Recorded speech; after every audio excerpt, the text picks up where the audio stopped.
एक छोटे से गांव में अंशु नाम का एक गरीब किसान रहता था। उसका परिवार बहुत साधारण था। माँ, पिता, पत्नी और एक छोटा बेटा। अंशु के पास केवल 2 बीघा जमीन थी। उसी जमीन से वह अपने परिवार का पेट पालता था।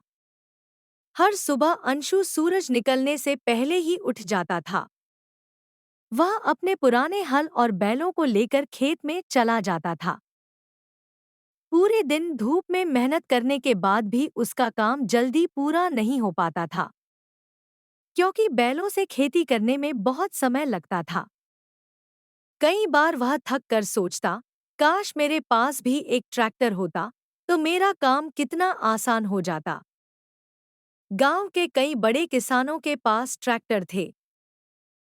जब वे अपने खेतों में ट्रैक्टर चलाते तो अंशु उन्हें देखता रहता और उसके मन में भी एक सपना जागता, एक दिन मैं भी अपना ट्रैक्टर खरीदूंगा। लेकिन ट्रैक्टर खरीदना उसके लिए बहुत कठिन था। उसकी कमाई इतनी नहीं थी कि वह जल्दी से इतने पैसे जमा कर सके।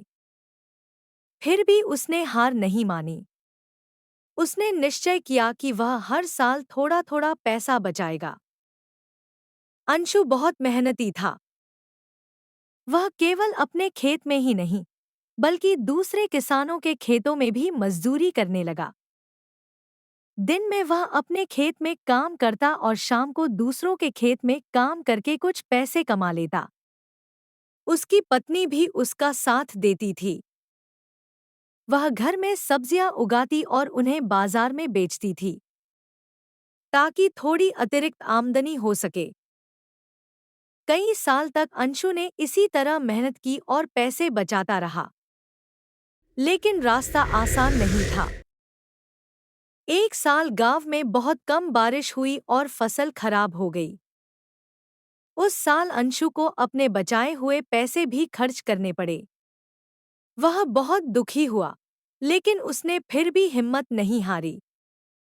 अगले साल उसने और भी ज्यादा मेहनत की। उसने अपने खेत में नई तकनीक अपनाई।